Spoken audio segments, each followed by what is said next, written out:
Hey guys, it's me, Mario again, and today we are finally continuing Beast Quest Ferno, the Fire Dragon. Yeah, finally we can continue this book. I finally have the energy to do it, so. Finally. My glasses. Just ready to go. Are they? God dang it. They're not. I should have checked them before I made this video. Yeah, boy. That's how I clean my glasses, guys. Not very ethical, but it works.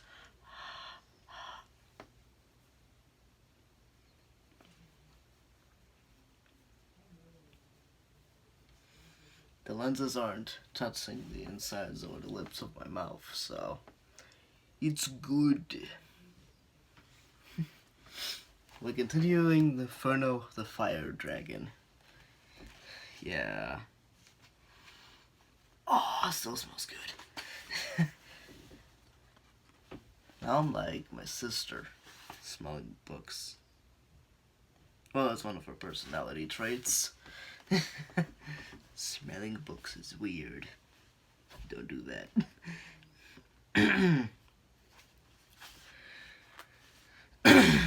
Chapter 3.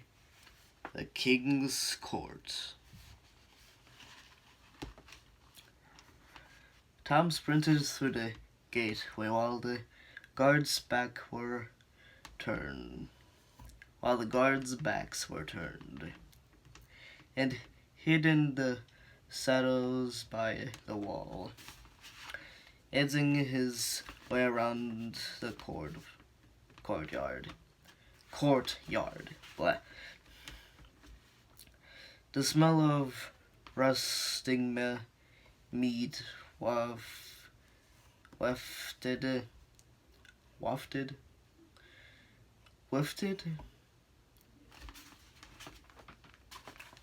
This word right there. Wafted across from the open door. His stomach growled loudly. The palace kitchen must be through there, he said to himself. If I go in, maybe I'll find a way of getting to the king. As soon as Tom walked through the door, he was struck by heat so fierce it reminded him of his uncle's forge back in Ironal. Huge iron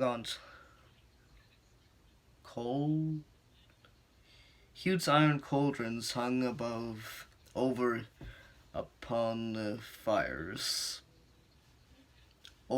fires.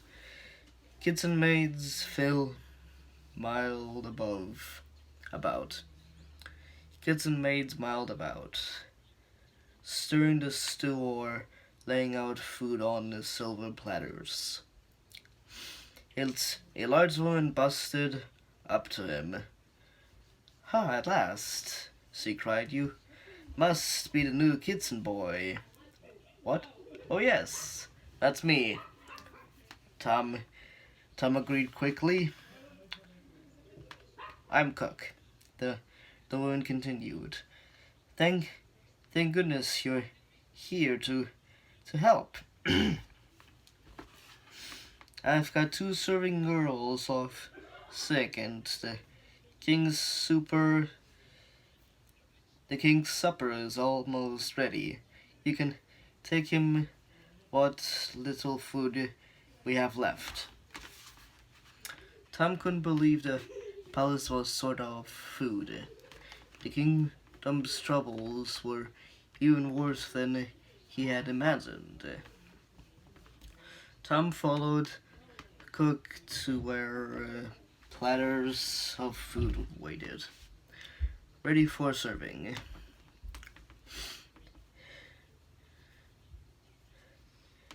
A steward gave Tom a quick listen and balancing a platter on the one hand held high above his head.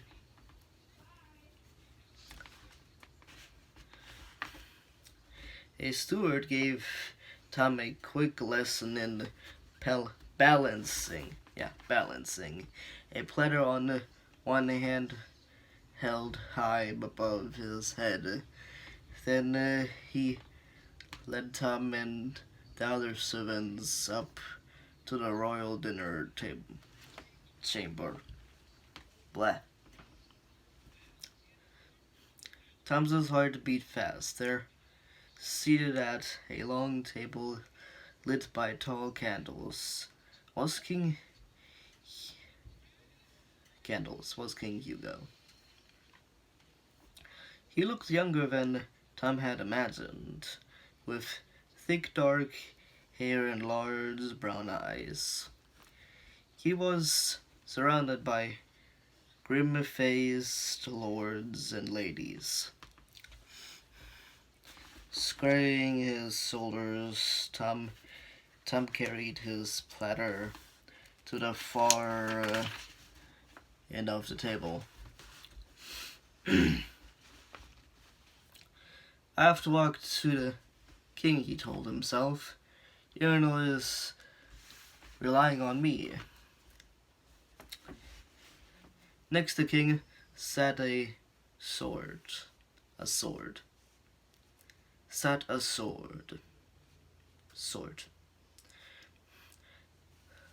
Elderly man with a wispy beard. Yeah, beard. He was dressed in a gown of faded blue and red silk. I know what that is. Faded silk. With a pointed hat perched on his head. The old man's gray eyes seemed to glow in the candlelight. As brightly as the jewel he wore on a chain round his neck.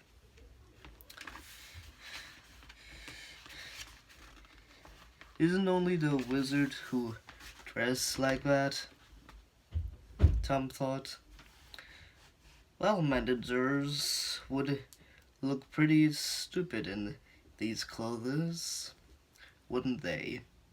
Said the old man with a smile. Tom guessed. You read my mind? That's because I am a wizard. Wizard Eldorou.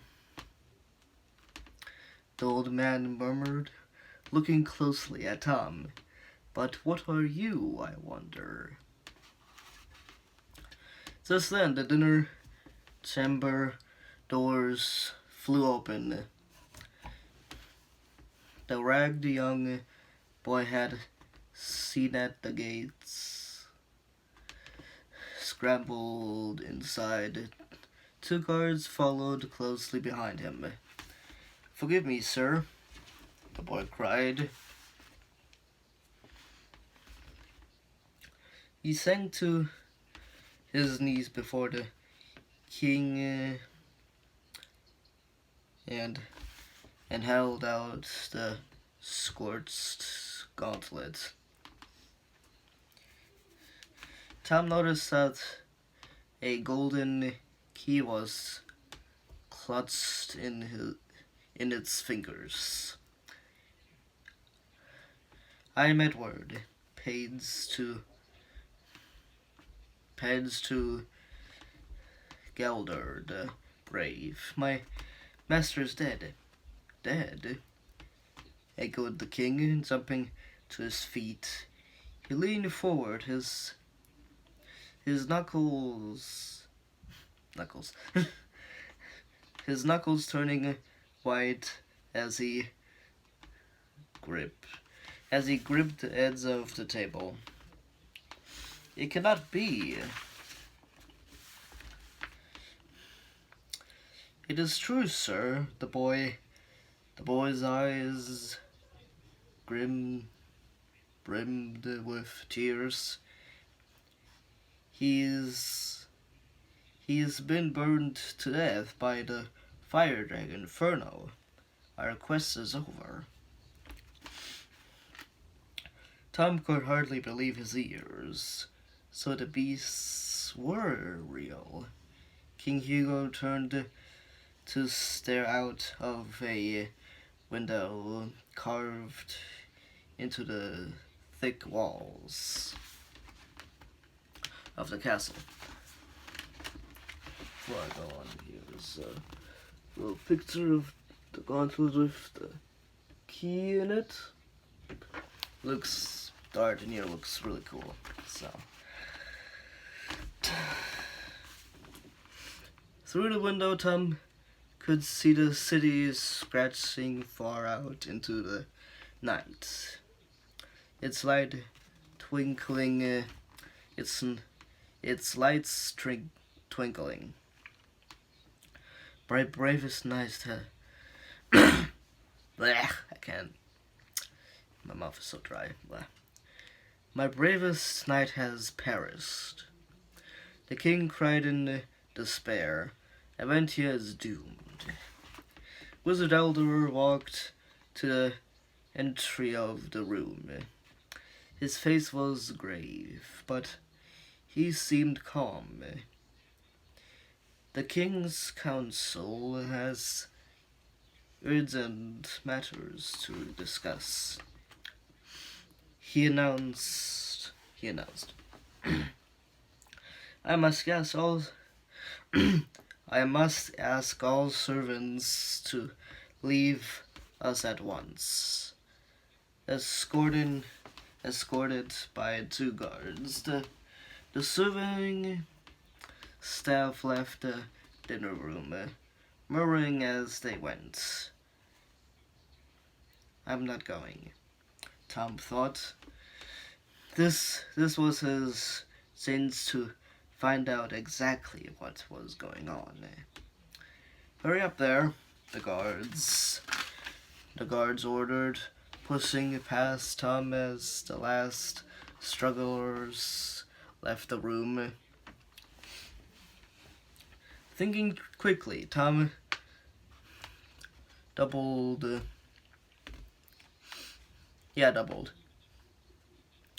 back to hide behind a large pillar near the king's chair. Tom doubled back to hide behind a large pillar near the king's chair. He pressed his cheek against the cold stone. His heart was thumping so loudly that he was sure someone would hear it. Curse the dark wizard Melville, cried one lord. We must break this evil spell he has placed upon the beasts before the fire dragon Ferno destroys us all. An evil spell? Tom gasped loudly, then slapped a hand over his mouth. Edward the page wiped around. Who's that in the shadow? A spy? Exclaimed King Hugo. Please, let me explain. Tom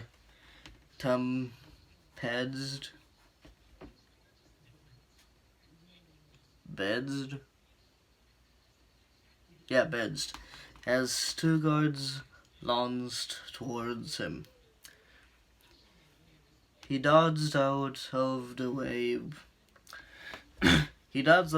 but a third threw him himself at Tom's legs. Tom leaped over him and cried out to the king, "I'm only here because I went to save lives." The guards grabbed him by the arms. "Enough," thundered Wizard Elderer,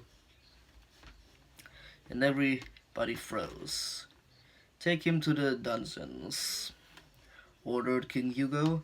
Walking towards Tom, he gazed down at him. Tom had never looked into the eyes of the king before. He bowed his head. "Away," King Hugo called, waving a hand towards the doors. "Take him away."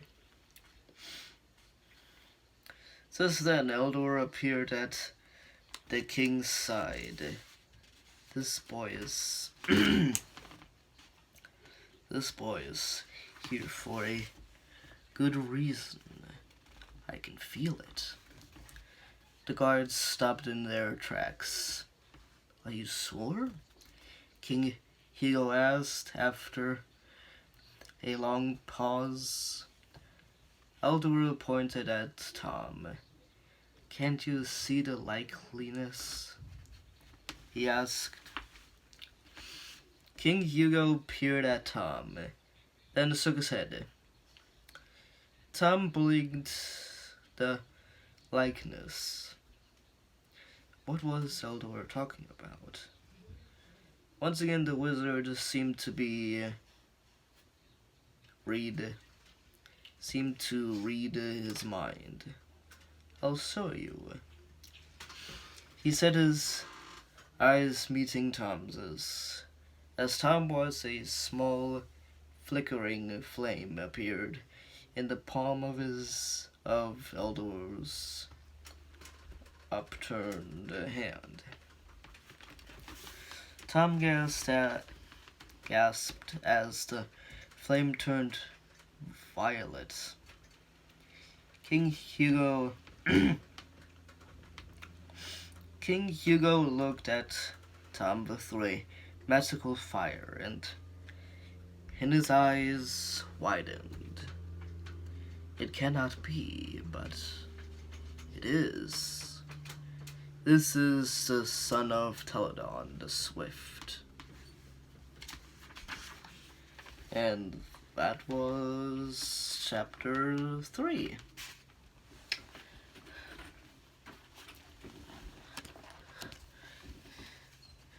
Hope you guys enjoyed this little read-through of mine. You guys were waiting for it, I presume, because I have as many subscribers as I have views on the first 2 chapters of this, so glad you like it. I like these books too. Ugh. I have a little setup here, like I said in the previous one, so it's easy to take the book out that I'm reading and open it and do all that good stuff. So I hope you enjoyed that read through chapter 3 of the first series of Beast Quest. I have like 3 series of them. I'm on the 3rd one. So I hope I will see you guys in the next one, and I hope you have a fantastic day. Don't forget to subscribe to my channel as well, so to not miss another read-through of this, because I am going to do a lot more of them, because, as I mentioned before, my Kindle is acting up horribly, so yeah. Hope you guys like my videos, and I hope to see you in the next one. Bye!